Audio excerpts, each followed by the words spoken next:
Hey guys, I'm WWII here, and today we're going to be doing a review of this German World War II medium tank from Brickmania. So let's get into it. I mean, just from the start, I think that the shaping on this is super nice. I mean, it's super sleek. I think honestly the best shaping of all is this turret. I think that the way they captured this angle going to the back, I think Dan did a really good job. It just, the sloping and the way these angles work, it just works all really well. I mean, you know, it is somewhat of a box in terms of its general shape in here. However, I think it does work. Of course, you have printed tiles. Let's lift it up. Printed tiles here, printed tiles here. And then you have, of course, I mean, I think this is such a cool, unique method I'd never actually done before. I didn't know that you could stick this through one of these Technic 1x1s. But I'll probably use that technique in my own builds. But moving, of course, to this side, you have, you know, a little wire. But, I mean, as I was saying, I'm getting a little off track, but this shape is overall a little boxy, but I think it really works. And I think the highlight of this is really the turret, as it really, really captured those angles well. Let me take out the little minifig. I mean, you can just see, this is imposing. And I mean, if you're curious about the scale, there we are. That's what it looks like next to the minifig. I think that the main downside for this kit is this back part, which you can lift up, but then if you want to take it off, you have to like take it all the way off. So, you know, I thought that this was going to be like a hinge up and down, which it wasn't really. So, I mean, that's a shame in my opinion, as I think they could have done that. This was an interesting use of these, what do you call it, these silver bar parts. I didn't really ever expect something to be useful for those, yet they found a way. I mean, it's impressive to me. I mean, it never ceases to amaze me what good builders can figure out how to use. I think the only non-Lego part involved in this build is this brick arms U-clip right here. But yeah, I mean, this is a little off-centered. But really, this build is, I think it's crazy good. This was probably one of the most fun Brickmania builds I've had. I think it's one of the ones that looks the best.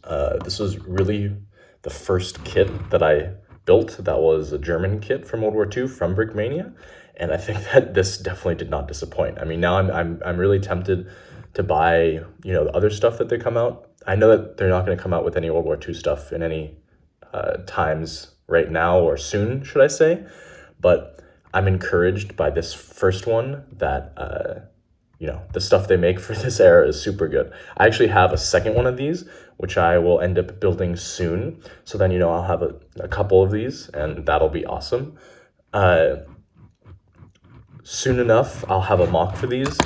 Essentially, the only thing that I'm waiting for to create a mock of World War II is that I need Allied soldiers. I mean, I really don't have many Allied soldiers other than a couple Americans from Brickmania. I really have nothing else. So I know that TMC is coming out with Allied soldiers, I believe, for Black Friday, Cyber Monday. So I plan to get a bunch then. That's at least my plan right now. But I mean, as you can see, in my opinion, this kit is fantastic. I think that they did a great job. It has a lot of play features. I mean, you can't see it rolling now because we're on this surface that doesn't roll well on. That's still my big complaint with track links, is that they only work really on carpeted surfaces. But, you know, hopefully they'll improve over time. I know that this review I've kind of jumped around the features, but I'll just go over them one more time. I think that the turret is the highlight of this tank. The sides, you know, there's detailing with stuff. There's a lot of printed tiles, which is great. There are some bricks that I never saw, you know, someone using them for building, like this silver bar. And I think the real only downside for me is the fact that this back panel, you kind of have to just take off all the way to get inside, which I think is a shame. If they had figured out how to, you know, make it tilt up or something, I think that would have been better. But I mean, overall, this is a really nice model. I'm really pleased with how it turned out. So let's just jump into the minifig real quick.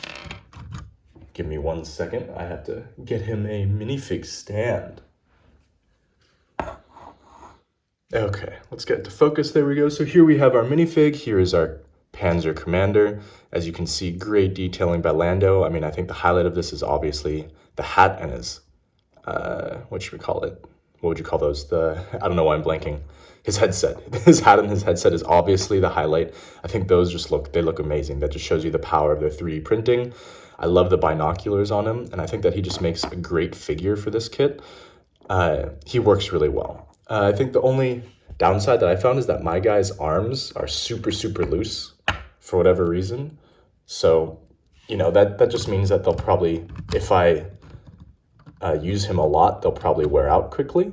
But other than that, that's not really an issue. So unless you're planning to use them extremely a lot, essentially, there shouldn't be any worry. But anyways, guys, that's kind of the review. I appreciate you guys coming out.